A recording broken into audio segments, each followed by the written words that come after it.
if you are feeling overwhelmed at the start of a landscaping project or at the start of the design process, I have a few tricks that I like to share right from the very start. We're going to talk about one of those tricks today. Welcome and thank you so much for being here. This is a live stream, so please feel welcome to drop questions in the chat. And if you're here watching the replay too, please continue to drop your questions in the comments below. I love circling back, responding to those questions even after the live stream has ended. So please, I'm going to also go live on Instagram right now. So let's see. Welcome, Instagram. Today we're going to talk about if you're feeling overwhelmed at the start of the design process. I have a few tricks to help people get over that blank canvas overwhelm, essentially. And we're going to go over one of those tricks today. So thank you so much. Hey, Wireback Candles, welcome back again. So if you're watching the replay of this, please continue to drop questions in the comments, but we are live right now. So if you have questions about your project along the way, my plan for today is to start with some of the teaching, some of the solutions and the tricks that I have to share, and then dive into just open Q&A. I'd love to help you with your garden project. This is what I do. My name is Eve. I'm a landscape designer, horticulturist, and thank you for being here. Hi, nice to have you. Thank you for being here live. And so the first thing I want to talk about is this blank canvas overwhelm. Is something that a lot of people will reach out to a landscape designer for help with. So I am a true believer there's no such thing as a true blank canvas when you're working in any outdoor space. It does not matter how level, flat, boring, newly installed, newly constructed your yard may be. There's always going to be some characteristics of the space to explore and to learn from. And then we could be letting the space inform a little bit of that, the layout for your landscape design. And then when you start to think about what your plans are, if you aren't sure, okay, I have this space, I have ideas, but I don't know how to start to lay things out. What am I going to put where? And how am I going to make the best use of this space that I have to be designing in? This is a trick that we're going to be talking about.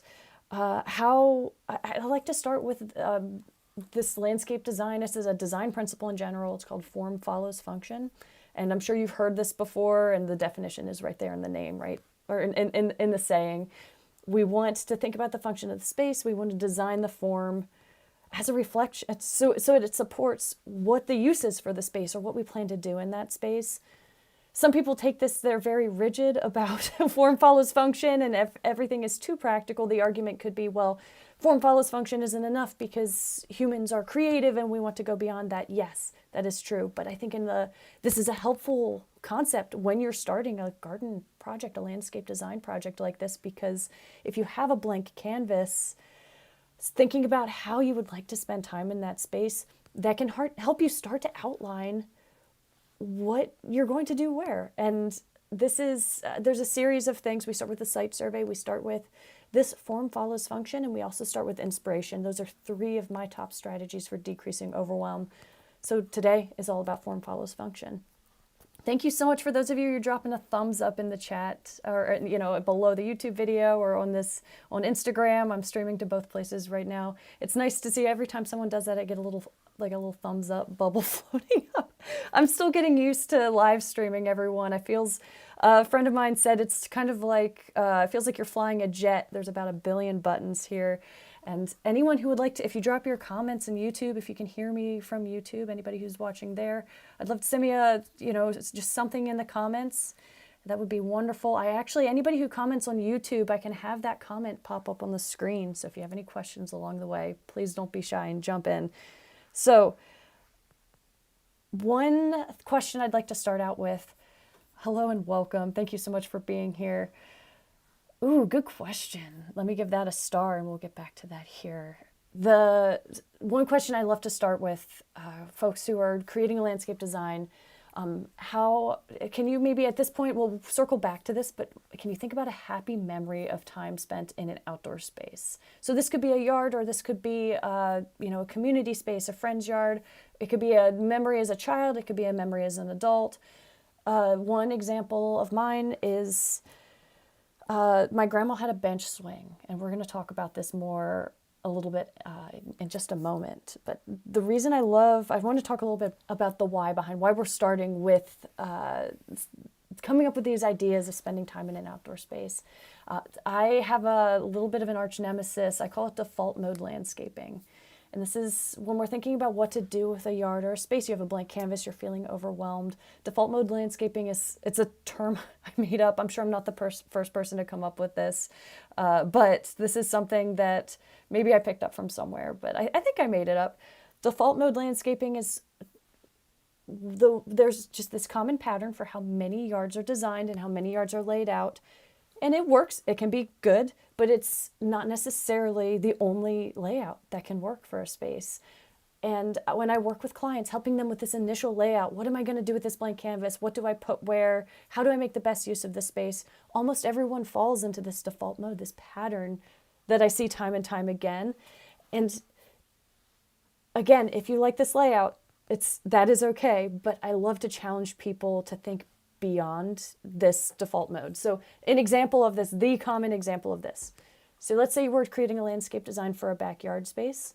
If you have, let's say, a door to the backyard or a sliding glass door, the first thing that everyone designs right outside that sliding glass door is going to be a patio or a deck. First thing, that's where the deck or the patio is going to be. Then after that, the next thing is going to be a lawn. Then right after that, we'll think about any other things that we want to put in the space. Maybe there's a shed, maybe there's a play structure for kids, and then we start the garden beds in the back. So there's something to be said about a lawn acting as a visual resting area that can be beautiful. Some people like to have the lawn a little bit closer. Some people like to have a patio or a deck attached right to a sliding glass door, so it's very quick and easy to access, right? You're not walking very far. All of these are considerations, but there are many, many, many different layouts that can be beautiful. So I usually challenge my students inside my course, Design Your Own Landscape Layout. I challenge them to just flip that. What if? Imagine if we just rearranged everything, we did everything backwards. Could that still be beautiful? Could that still work? And then there's also so much that is possible.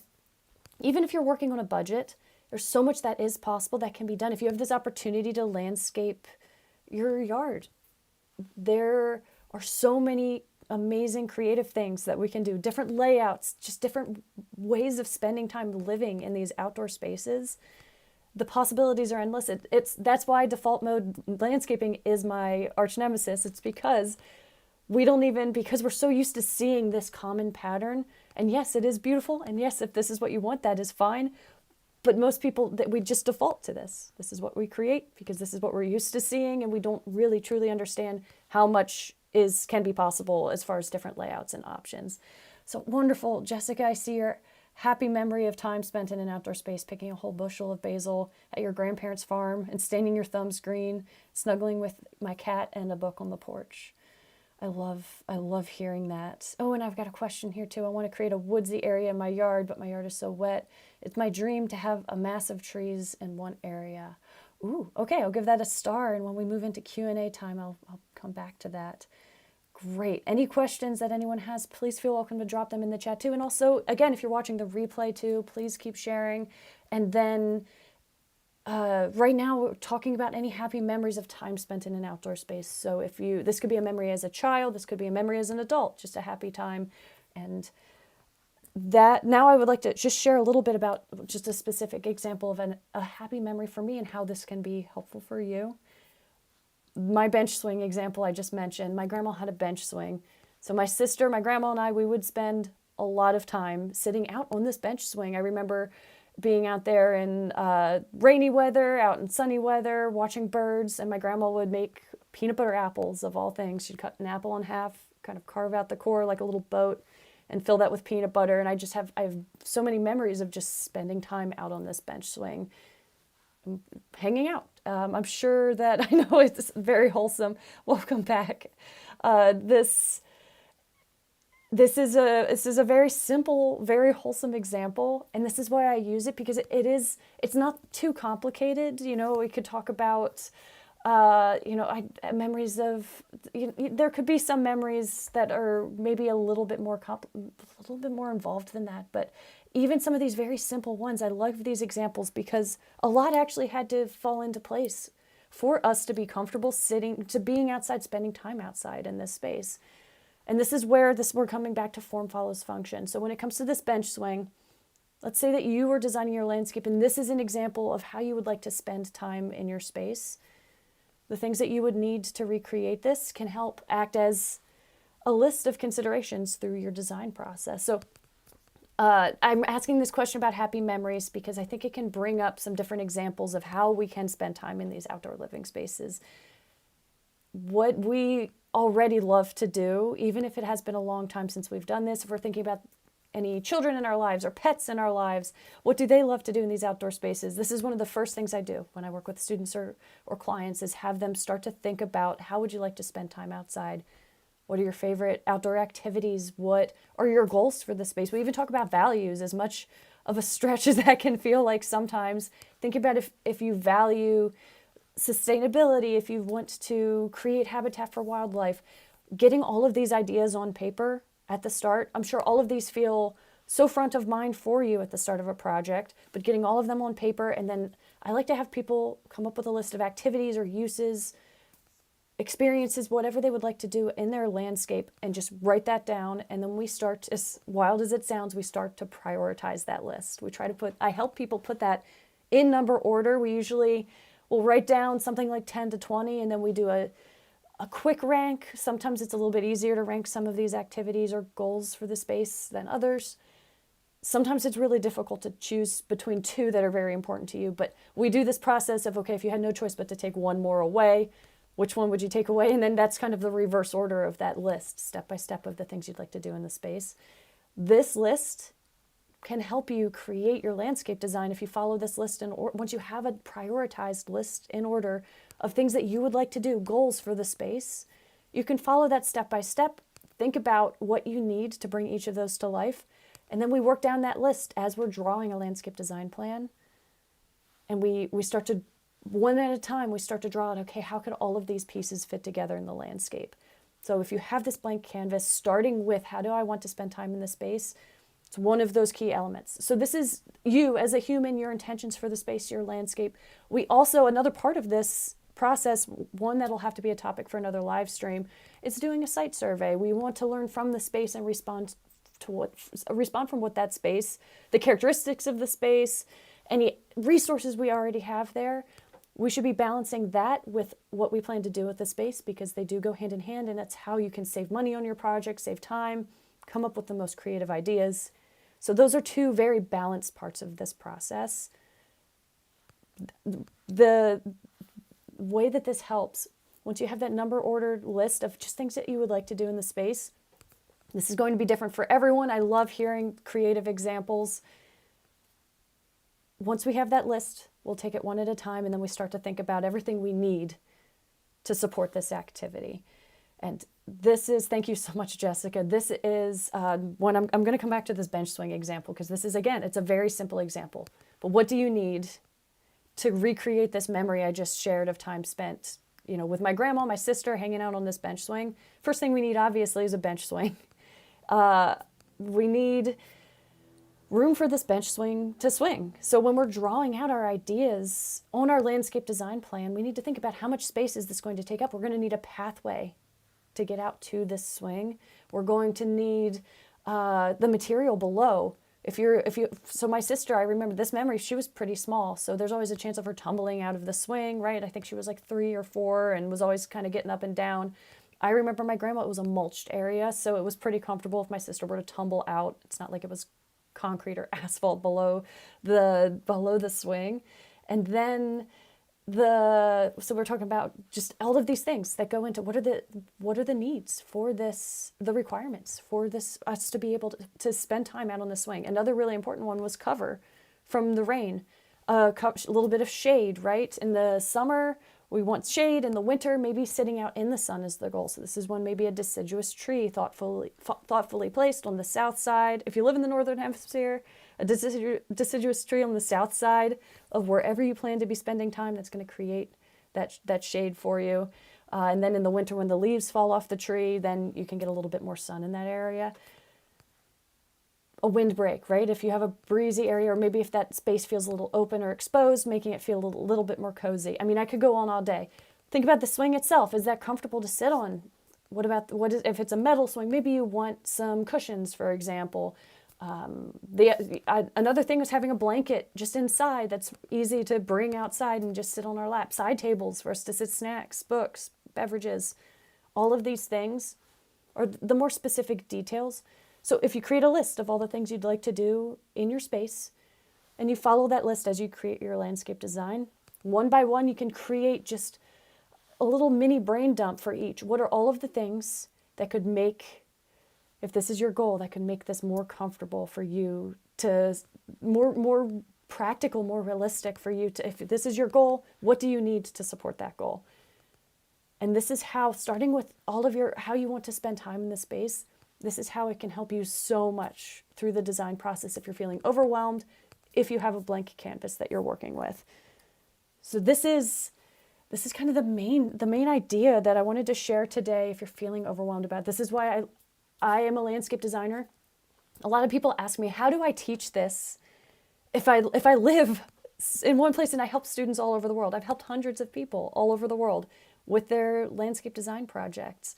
The reason I can do this is that I like to, it's the tackiest saying, but instead of me catching a fish for you, as a landscape designer, I don't create a design for you and hand it off.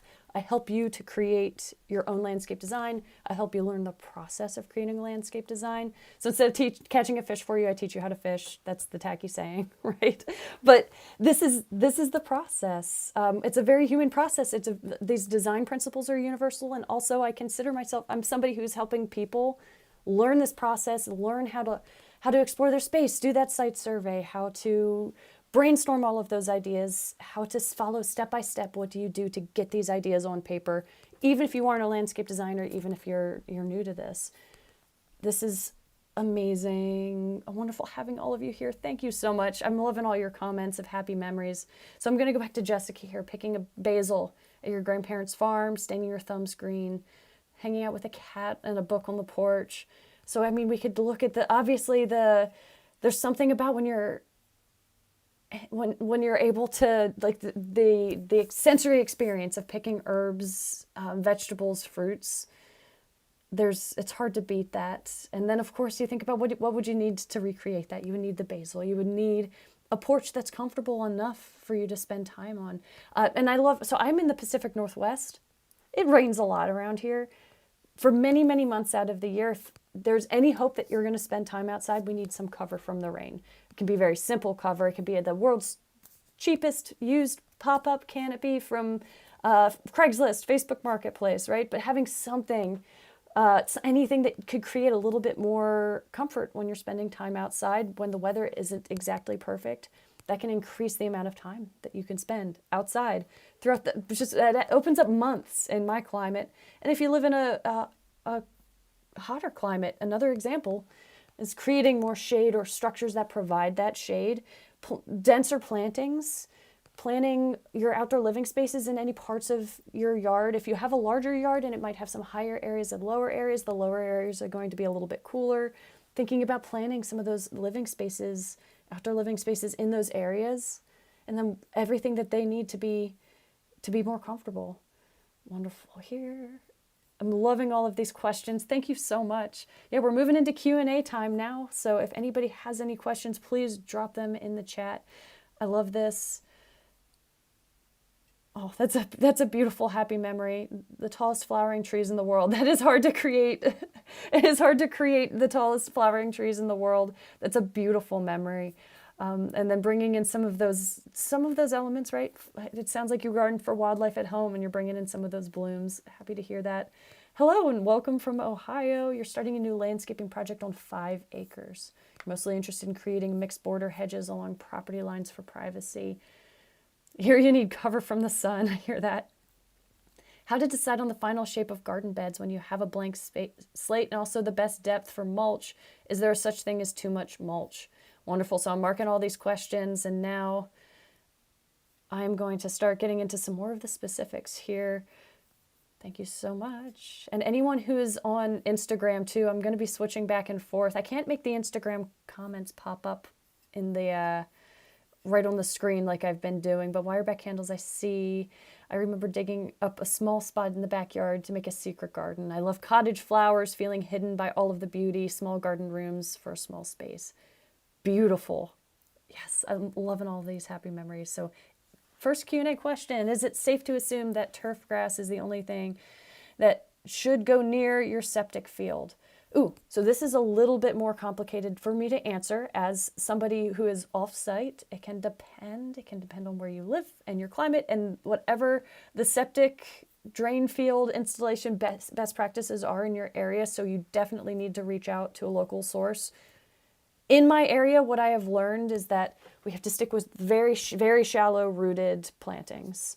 And turf grass is not necessarily the only thing. I've read some sources through, university extension agencies that say that there are some perennial grasses or herbaceous perennials that are safe to be planted over a septic field. So we're thinking wildflower meadow type plants, things that don't get too big. But whenever working over a septic drain field, it's better to play it safe because sometimes just too much compaction or too much change over that area. You have to be really careful. Definitely reach out to local resources. And I would look into local resources that also have specific plant recommendations and try to stick pretty close, either strictly with the things that are on that list or pretty close to it. But I do know of some people who have transitioned into more of a wildflower meadow type look and feel over their septic drain field. Double check though. Make sure that is the best practice for your area. And let me know if you have any follow-up questions as well. Great, I see I've got more coming into the chat, so I'm going to go back up to the top. So you want to create a woodsy area in your yard, but your yard is so wet. It is my dream to have massive trees in one area. So this is a time where a site survey could be good, marking where the dampest parts of your yard may be, if there are some drier parts, and then it could be about researching some trees that might be happy with that. I have another follow-up question. Is that seasonally mucky, or is this water going to be present all year? All of that should be informing plant selection. So it's all about doing research. I would start with native trees first.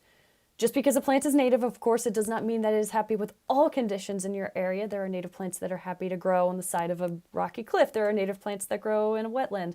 So you need to research plants. I know I'm based in the Pacific Northwest. I'm west of the Cascade Mountain Range. So we have a pretty unique selection of plants, but there are trees that are happy with seasonal flooding. They are happy for there to be some puddles around them and then for it to be a little bit drier during the summer months, for example. There are some trees that are also happy when it's a little bit muckier too. I would love for you to, I promise this is not just I can't speak today. Listen to me. I promise this is not just toxic positivity, but there's so much plant diversity out there. Instead of trying to repair the wet soil, it's all about playing to the strengths of the space, right? You have wet soil. You have the option to plant some really interesting things that other people who do not have consistently wet soil, they cannot plant. So it's all about researching what can you grow. I know some people who will create little raised platforms, like little mini boardwalks, for example, stepping stones, even little bridges, and create these little pathways that go through that space that maybe leads to one area, over from one area that's less mucky, over the mucky area, you have these little boardwalks, walkways, stepping stones, log rounds that you can hop from one to, or step from one to the other. And then you can end up somewhere maybe that's a little bit less mucky, right? This can be so incredibly interesting. And then planting some things that are happy to grow in this already mucky soil that you have. It's going to be plant selection. I love working with spaces that have these characteristics because this is just an example of how it can be so much more creative when you're working with what you already have. Let me know if you have any follow-up questions. It's all year. You were wondering if you should create a mound to plant on. So my other question is this all of your yard? Are there very specific things that you're hoping to grow? Or are you into the idea of exploring what plants are possible? Wetland garden, get some gardening books that are all about establishing wetland type water gardens might be a little bit more like books with that title tend to focus on ponds and so on. But if you look into wetland gardens, and some water gardening books have a little bit of a crossover, you could start to learn some of the incredibly beautiful plants that you can grow. In my area, I love I mean, we could work with lady ferns and skunk cabbages, or swamp lanterns, they're called. They're absolutely gorgeous. Alder trees. It's going to be specific to where you live, and just do a little research. Ask some people who have already dealt with this. But as long as it's not your entire yard, and if you want to spend time in the space, or you want to create privacy with tall trees that grow fast, all of your arborvitae died. Yeah, okay, the arborvitae is, and I'm assuming they died because of the moisture. It sounds like it's time to do it's all about doing plant research. And follow-up question too, are you hoping for evergreen year-round privacy, or are you okay with there being some deciduous, so leaves that would come and go depending on the time of year? Are you okay with a mix? Okay, and I see your yes. Let me know yes to which. So a mix, evergreen, or deciduous. I'll come back to that. Great questions in the chat. I see all of you dropping your questions in here, and I'm working my way. You're okay with a mix. Okay, that's perfect. Yes, and reaching out to your local master gardener program and sharing that you're hoping to learn what plants. It can be very difficult to change. Yes, you can create mounds, but doing that for a few places, that can be good. But of course, the roots of a tree, those are going to very quickly grow beyond that mound. That can be helpful maybe sometimes to get things planted at the start, but it's not necessary if you're planting things that are happy with the conditions. In general, it's better to select plants that are going to be happy to grow with those conditions that you have, because it's a lot of work to change some of these conditions. It can be a lot of extra work and expense. And at the same time, if just by planting slightly different things, you might be able to, that could become a strength. And reaching out to if you have a local master gardener program, they also often have a plant answer clinic, a plant helpline. Reaching out to one of those resources, if not that, local university extension agency, native plant society, a local online gardening group, and ideally one that would focus on native plants first. And then from there, I find that a lot of folks who have experience with native plants, they are already have a great grasp on this concept of right plant, right place. And then if they are to deviate beyond native plants, they're still thinking about selecting the right plant for certain conditions. So that can be a great resource to reach out to people who are local to you, who can provide some specific recommendations in your area. And with that in mind, it could be a great starting point. But it's going to be all about plant research for you. I'm so glad to be able to help, and glad to hear you're okay. Yeah, with a mix. There's some beautiful options out there. And yeah, Jessica says, aren't willows and sycamores good with damp? They're so nice and totally off limits for me. Yeah, two great examples. I'm not as familiar with sycamores personally. Willows, love the damp. And willows are incredibly fast growing. There are so many different kinds of willows. I've got multiple species of native willows in my area that'll grow to various sizes, shapes. Most of these are going to be more shrubby, like they're very large shrubs, but you can prune some of the side branches to have a little bit more of a tree trunk type thing. And welcome, I see a few more folks joining in from Instagram. We're live streaming on both Instagram and YouTube. Please don't hesitate to drop your questions in the chat. We're doing an open landscape design Q&A right now. Great, so I'm going to scroll back up and keep going with some of these questions in line, in order that they came in. So this is our happy memory of time spent in and after space we were talking about. So at Annie, you're from Ohio, Zone 6A, you're starting new landscaping on 5 acres. You're mostly interested in creating mixed border hedges along property lines for privacy. Yes, I thank you for being here once again, Annie. I am here to help out. Let me know. I keep dropping questions in the chat. Oh, I see we've got one a little bit further down. Great. I'm going to keep going in order. Thank you all live streaming is, I said earlier in this live stream, it feels like flying a jet. There's about 1,000 buttons on my screen right now. It's really cool that I can be streaming to multiple places at once. So next question, I'd like to ask how to decide on the final shape of garden beds when you have a blank slate, also the best depth for mulch. Is there a such thing as too much mulch?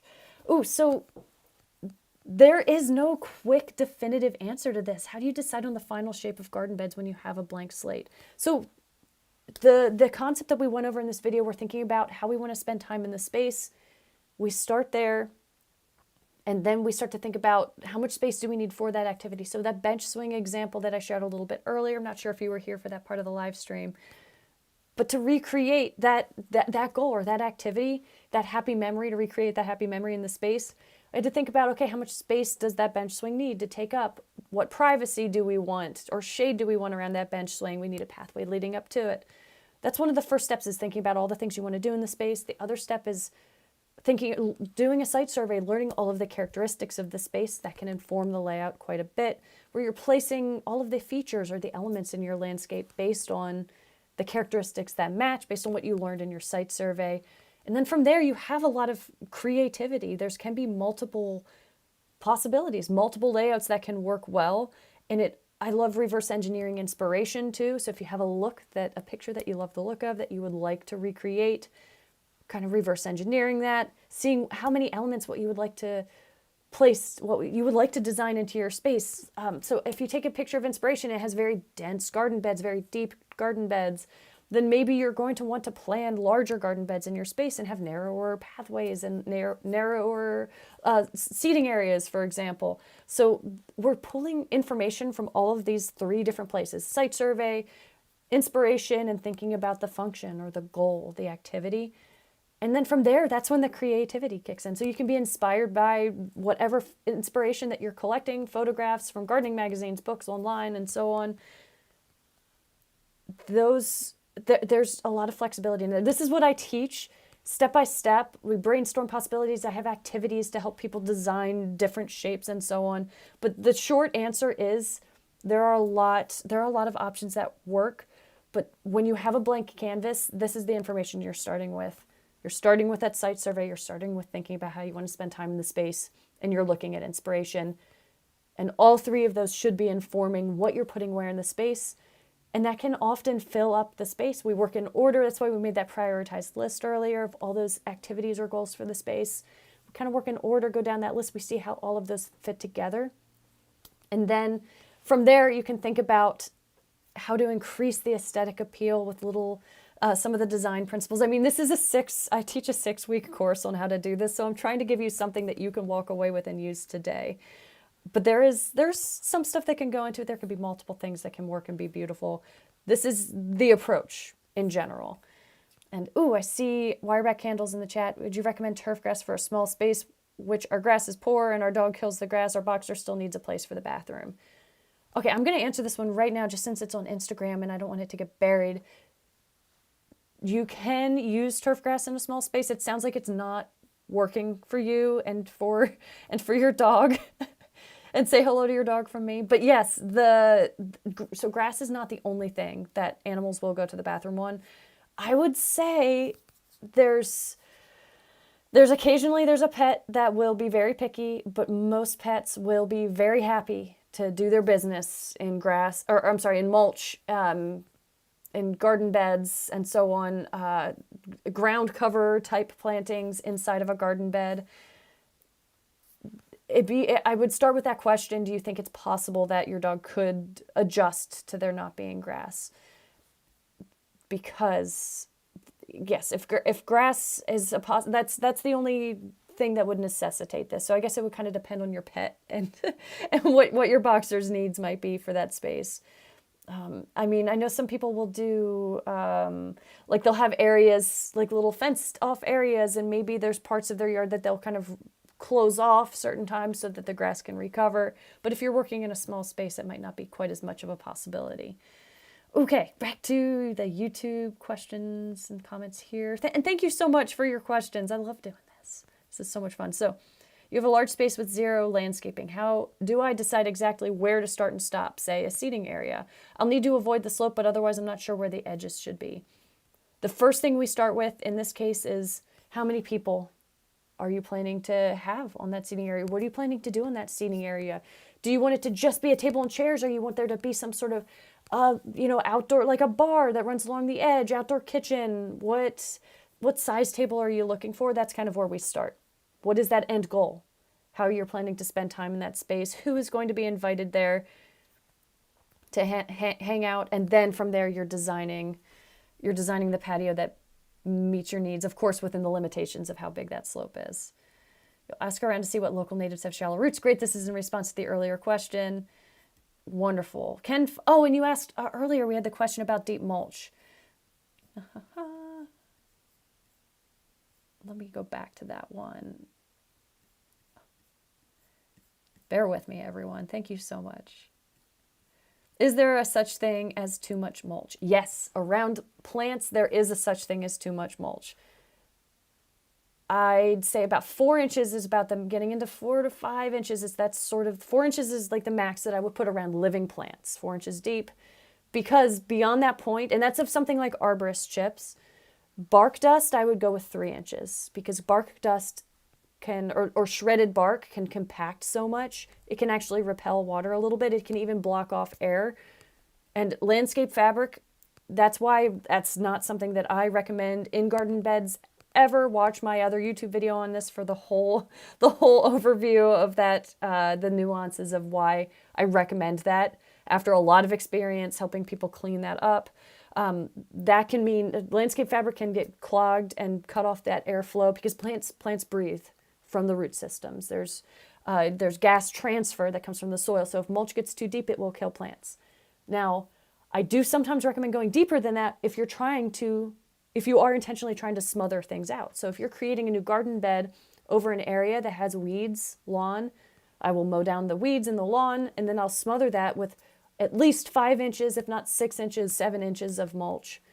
And then over time that'll settle and decompose, right? But that depth is going to be killing what's below. So yes, there is a such thing as too much mulch. It's about 4 inches. Anything beyond that can start to smother out plants unless smothering is your goal. And so now back to our other mulch question.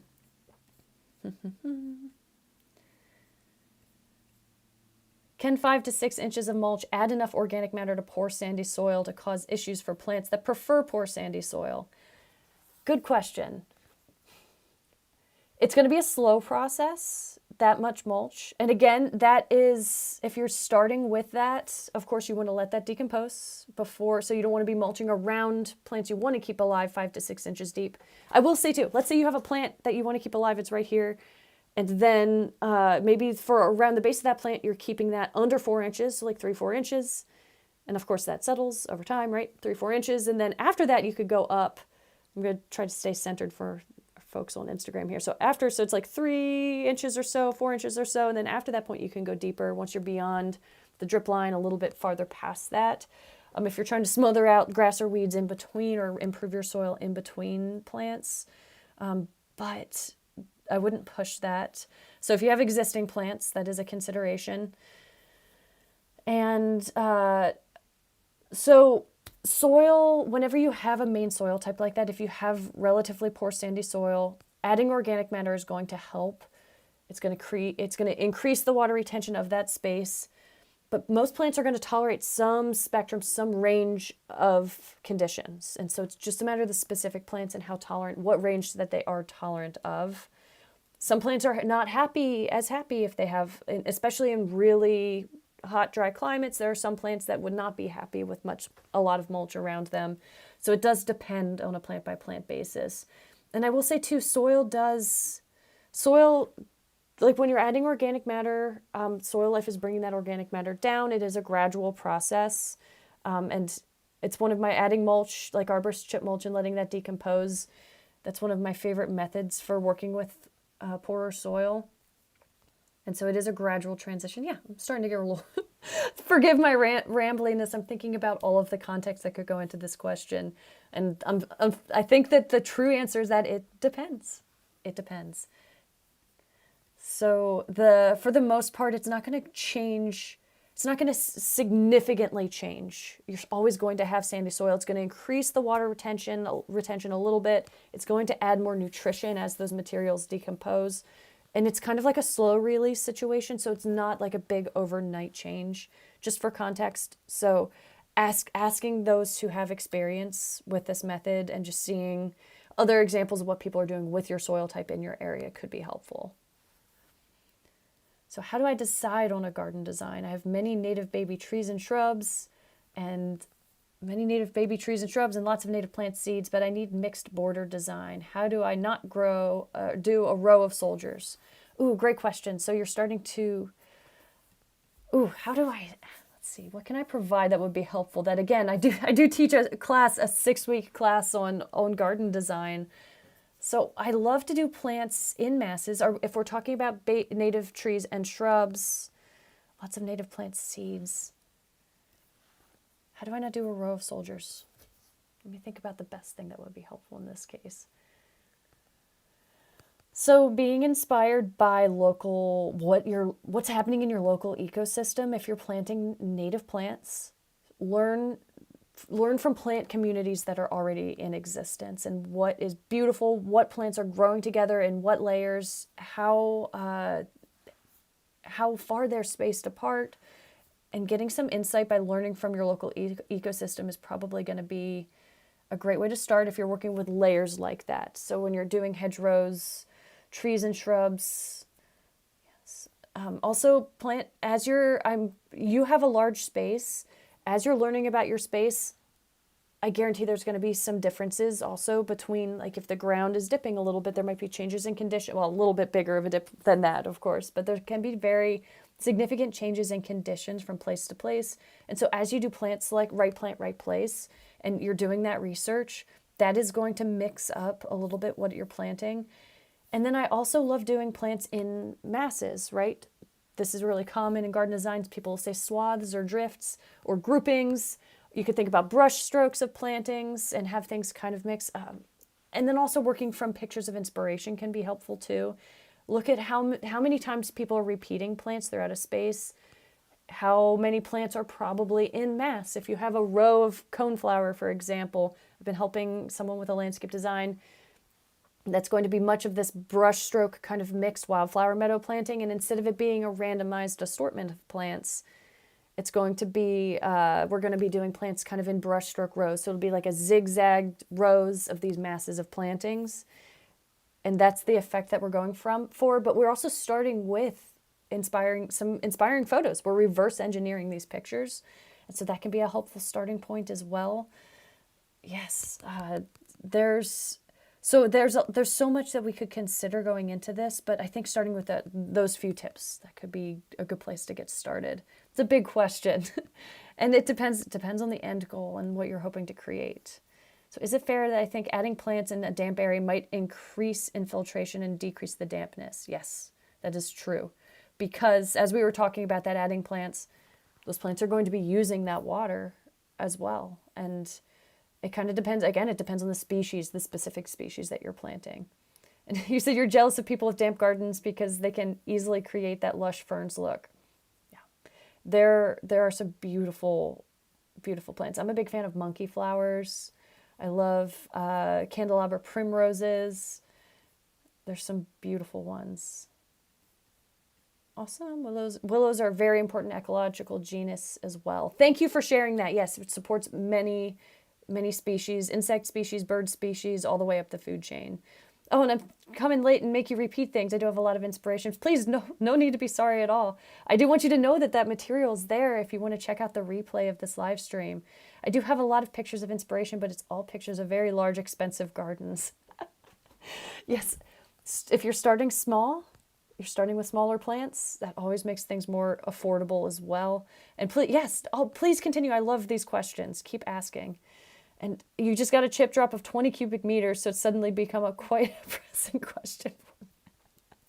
That is a beautiful pile of arborist chips. Congratulations. I love spreading arborist chips. So if you don't put too much mulch down, but your plants look like they're struggling, check in to see if you have accidentally grown an inch thick of a mycorrhizal mat.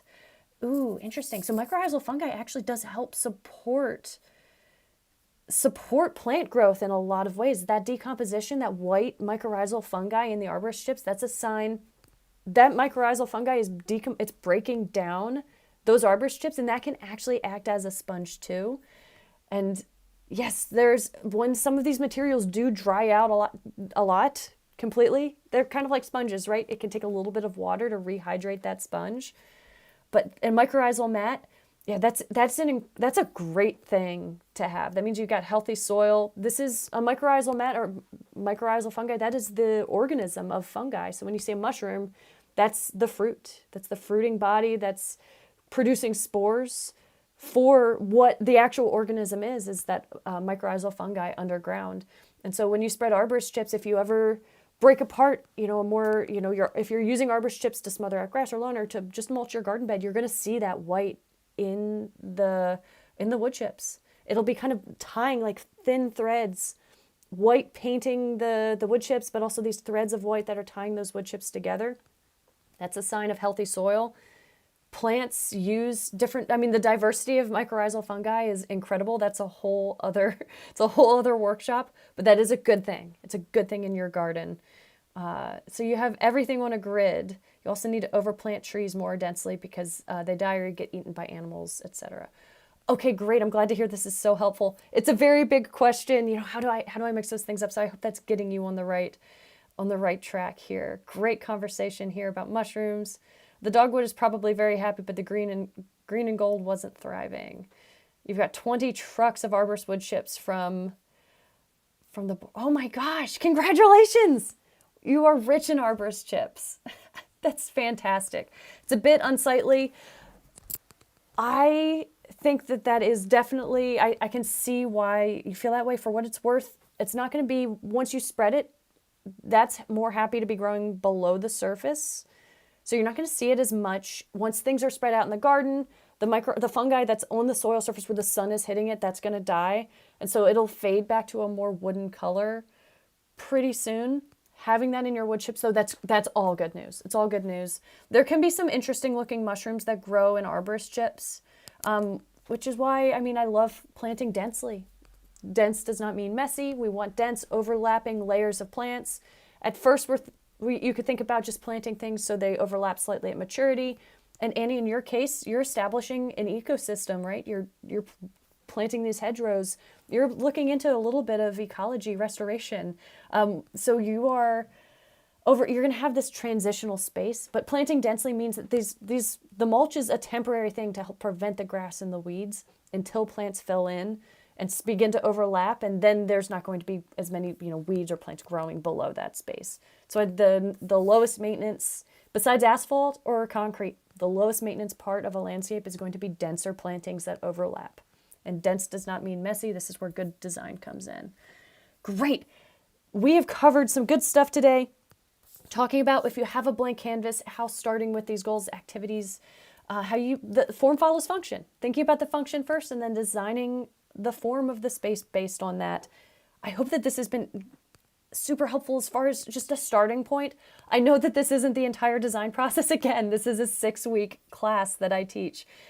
We start from step 1 and then we work our way through that. We start low detail, we add more detail, we get into plant research. We start with the structural plantings, then we move in with the details from there. I can help you break down inspiration and learn some really specific details from specific photos. So through these live streams, I'm going to continue providing more tips along the way. And I'd love to see you all again next week, Thursday again at 2:30 p.m. next week. I'd love to see you again. And if anyone is interested in getting more involved in this process, I have to share, this is what I do. I have a course that guides everybody through the process of creating a landscape design. It is truly impossible for me to share everything over live streams. This spring, we have a more involved course coming up where there's going to be a lot of live guidance like this, step-by-step through the process, where I can look at pictures of what you're working with specifically, and I can help you to create a design that's a little bit more custom to what you're looking for. We are going to get started in early March if this is something that you're interested in. I've got a link to the wait list there. I'll be sending out more information as that comes along. I love being able to help you all with your questions and share those of you who are watching the replay too. I do know I need to catch up on some of the comments on that last video too. There's a few of you who have not been answered yet. So if you're watching the replay for this, please keep sharing your questions. I will get to you. Thank you so much for being here. Oh, I'm so glad to help out. Let me catch up on these comments. Have a place for extra mulch, etc. Yes, store your materials nearby. I'm so glad to be able to help out. Thank you all. Have a great rest of your day. And I'll see you next week, Thursday again, 2:30 p.m. That's Pacific time, like same as Los Angeles. See you then.